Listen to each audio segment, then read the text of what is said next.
کہ کسی سیاسی لیڈر یا صحافی سے اختلاف کا مطلب یہ نہیں کہ آپ اسے زیرو سے ملٹیپلائی کرتے ہیں، یا ایون کسی مذہبی لیڈر کو بھی اچھی باتوں کی تعریف کریں. میں دیکھیں تقی عثمانی صاحب کی ہمیشہ تعریف کرتا ہوں اسلامک بینکنگ والے مسئلے میں، حالانکہ مجھے ان سے بنیادی اختلافات ہیں.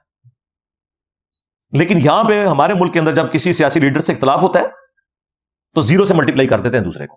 سارے ہی کرتے ہیں آلموسٹ. جن چیزوں میں آپ لوگ خود مان چکے ہیں اس میں تو کم از کم خیال کریں نا.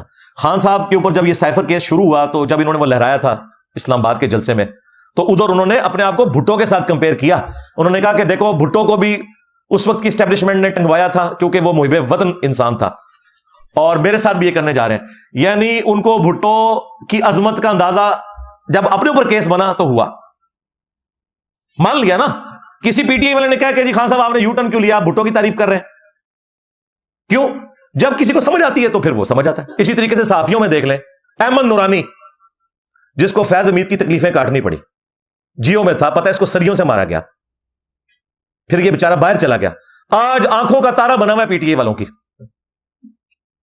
اور یہ عمران ریاض خان جو اس وقت بلوچستان کے مسنگ پرسن کے بارے میں جو جو کمنٹس کرتا تھا نا، اللہ معافی دے، یہی احمد نورانی تھا جو اس کو کہتا تھا یہ کام نہ کرو یارا، تمہارے پہ بھی برا وقت آ سکتا ہے. اور دیکھیں آج احمد نورانی پی ٹی آئی والوں کو اچھا لگ رہا ہے، وہ احمد میر صاحب کی تعریف کر رہے ہیں پی ٹی آئی والے. دیکھا ہے کتنی بڑی تبدیلی ہے. جب میں نے وہ اتنے سال پہلے احمد میر صاحب کا نام لیا، وہ جی بکے ہوئے صحافی ہیں یہ ہوں تسی وک گئے ہو.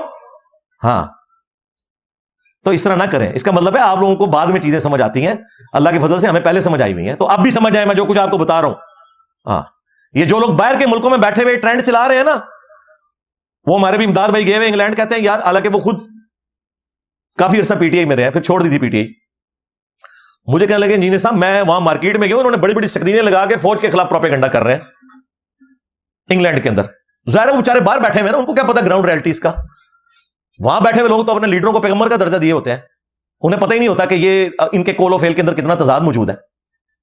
اور وہاں وہ چلا چلا کے فوج کے صرف سیاسی کردار سے اختلاف کریں، لیکن اس کے بعد یہ کہنا کہ یہ غدار ہو گئے ہیں، دوسرے لوگوں کے ساتھ مل بیٹھے ہیں، یہ ہو گیا وہ گیا، یہ وہی الزام ہے جو آپ کے اوپر یہودی ایجنٹ ہونے کا الزام دوسرے لوگ لگاتے ہیں. تو یہ کام آپ تو نہ کریں. اب اس کا رزلٹ میں آپ کو بتاؤں کیا نکل رہا ہے. ہمارے کئی اپنے اسٹوڈنٹس ہیں، کئی میرے رشتہ دار ہیں، وہ پاکستان ہی نہیں واپس آ سک رہے. جو آ رہے ہیں نا وہ ایئرپورٹ سے گرفتار ہو رہا ہے. انہوں نے ایک ایک کے ایڈریس نوٹ کیے ہیں، اور وہ جسٹیفائی بھی ہے کسی حد تک. اختلاف کا مطلب یہ نہیں ہے کہ آپ اپنی فوج کے خلاف دوسری جگہ جا کے کمپین چلانا شروع کر دیں. سیاسی اختلاف کریں، وہ بالکل آپ کا رائٹ ہے.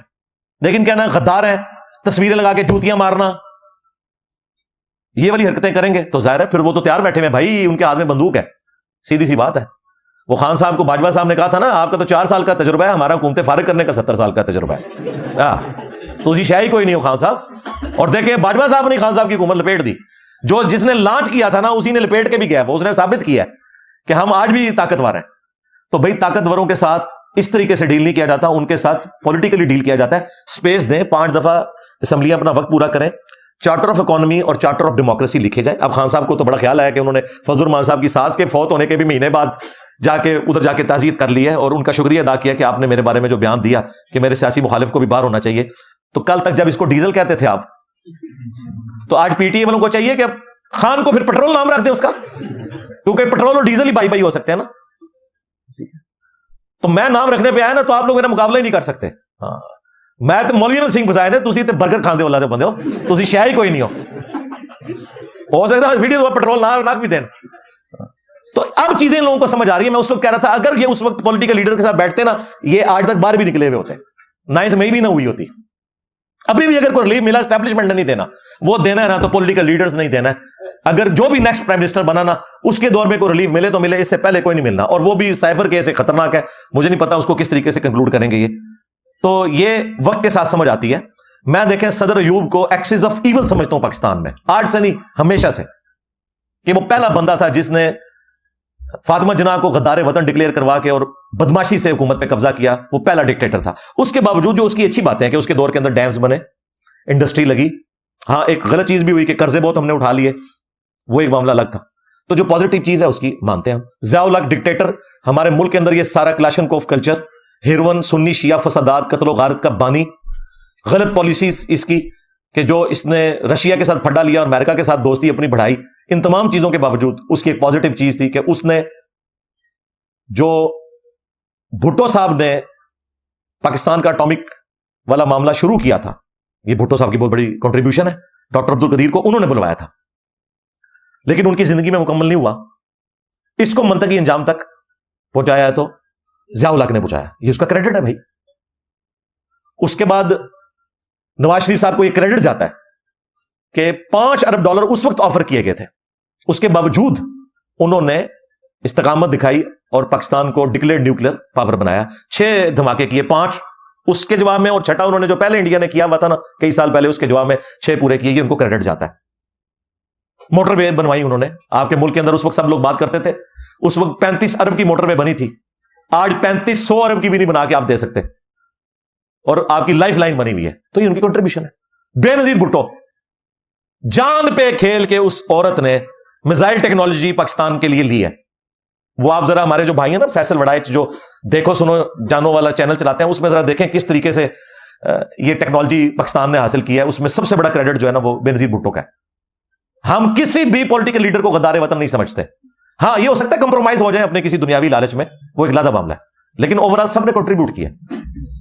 اس کے بعد سب سے بڑا بدماش جو تھا مشرف، میں اس سے سخت اختلاف رکھتا ہوں کہ اس نے پاکستان کو امریکہ کی جنگ میں جھونک دیا، اور اس وقت جو افغانیوں میں نفرت ہے ہمارے بارے میں مشرف کی وجہ سے، چند ڈالرز کے پیچھے اس نے ہمارا اتنا بڑا نقصان کیا. ہمارے فوجی شہید ہوئے، عوام شہید ہوئی، علماء شہید ہوئے، دشمنیاں بن گئی 2 ملکوں کے درمیان جو دونوں مسلمان تھے. اس کے باوجود ایک اس کے کریڈٹ میں چیز ہے، نیسکوم کا ادارہ اس نے بنایا. میزائل ٹیکنالوجی جو بے نظیر بھٹو نے صرف شروع کی تھی، اس کو ایپیکس تک پہنچایا مشرف صاحب نے. اور یہ وہ دور تھا جب میں بھی انہی اداروں میں سے ایک ادارے میں جاب کرتا تھا، اس لیے مجھے فرسٹ ہینڈ نالج ہے اس حوالے سے. اس لحاظ سے مشرف صاحب کی بہت بڑی کنٹریبیوشن ہے. اس کے بعد آگے زرداری صاحب کی گورنمنٹ آ گئی، اپنی تمام کمزوریوں کے باوجود 5 سال وہ بجلی نہیں پوری کر سکے، لوڈ شیڈنگ 8-9 گھنٹے تک چلی گئی. لیکن ایک ان کی خوبی تھی، بے نظیر کی شہادت کے بعد انہوں نے بجائے کوئی فتنہ کھڑا کرنے کے، 9 مئی کروانے کے، انہوں نے معاملات کو سیٹل کیا. گرچہ 3 دن جو کچھ ہوا وہ ہوا، لیکن بعد میں انہوں نے اپنے معاملات کو سیٹل کیا اور بے نظیر انکم سپورٹ پروگرام شروع کیا. یہ بہت اچھا پروگرام جس کو پوری دنیا نے مانا، اور اس پروگرام کو پھر بعد والی حکومتوں نے بھی چلایا. یہ بہت بڑی کنٹریبیوشن ہے.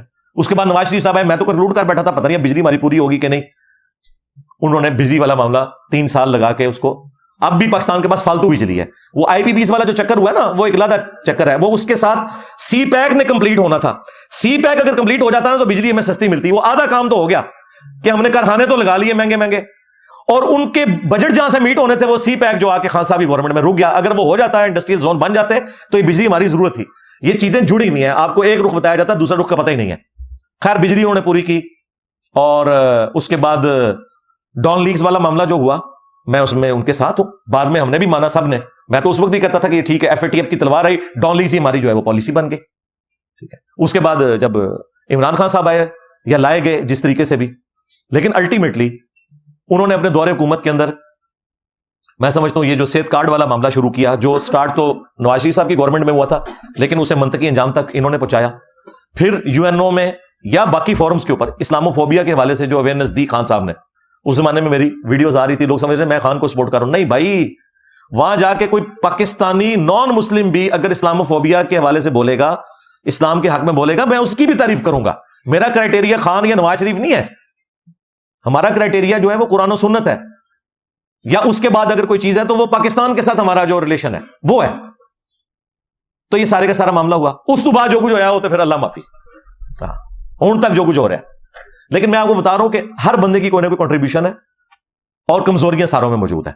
آپ کا رائٹ ہے، آپ جس کو مرضی ووٹ ڈالیں. میں نے تو دیکھیں ہمیشہ اپنے انٹرویوز میں یہ کہا ہے کہ اگر خان صاحب قائم رہے اپنی بات کے اوپر، کیونکہ انہوں نے تو ہر بات پہ یو ٹرن لیا سوائے ایک چیز کے کہ میں ملک چھوڑ کے نہیں جاؤں گا. اللہ کرے کہ اس میں بھی قائم رہے. لیکن یہ یاد رکھیے گا، جس دن ملک یہ بندہ چھوڑ گیا نا، اس دن پی ٹی آئی والوں کو چاہیے خودکشی نہ کرے، لیکن کم از کم اس بندے کو پھر آپ نے معاف نہیں کرنا. ہاں سیدھی سی بات ہے، کیونکہ اس کے پلے ایک ہی خیر رہ گئی ہے، باقی ہر بات میں اس نے یو ٹرن لیا ہے. اور میری دعا ہے کہ ایسا نہ ہو. اور اگر وہ قائم رہے، اور 9 مئی والا معاملہ جو مس ہینڈل ہوا انجانے میں جان بوجھ کے، اسے کنڈیم کرتے رہے، میں اگلے 2024 میں خان صاحب کو ووٹ ڈالوں گا. اپنے لیے کہہ رہا ہوں، کسی کو میں نہیں کہوں گا، کیونکہ پہلے میں بہت بیٹھا. 2013 میں نے خان کو ووٹ ڈلوائی تھی ہزاروں لوگوں سے، 14 میں کنٹینر کے اوپر چڑھ گئے. 10 سال پرانی بات کر رہا ہوں. میں گیا ہے اسٹیبلشمنٹ دیتا ہوں. اس ٹائم پی ٹی آئی، علی بھائی آپ کو نہیں پتا فوج کی وجہ سے ہم رات کو سوتے ہیں اور آج فوج کو یہ لوگ گالیاں دے رہے ہیں. مجھے پتا تھا یقیناً فوج کی کنٹریبیوشن اپنی جگہ, لیکن سیاست میں جو اسٹیبلشمنٹ لچ فرائی کرتی ہے وہ غلط ہے. خان کو 2014 میں نے چھوڑا اس وجہ سے تھا. ہاں جو مذہبی اس پہ حملے ہوتے تھے وہ کسی پہ بھی ہوں میں کھڑا ہوتا ہوں. تو سری لنکن کے لیے بھی میں نے ویڈیو ریکارڈ کروا دی تھی کہ یہ غلط کام کیا آپ لوگوں نے. تو اب سری لنکن تو وہ مسلمان بھی نہیں تھا, تو انہیں مذہب کا غلط الزام نہیں لگنا چاہیے. تو وہ لوگ اس طریقے سے وہ سمجھتے ہیں, کنکلوڈ کر لیتے ہیں. اپنے اصول اور مبادی ایک رکھیں. یہ نہیں ہے وقت کے ساتھ ساتھ آپ اپنے عقیدے بدلیں. ہاں لرن بندہ کر سکتا ہے, غلطی بھی لگ سکتی ہے.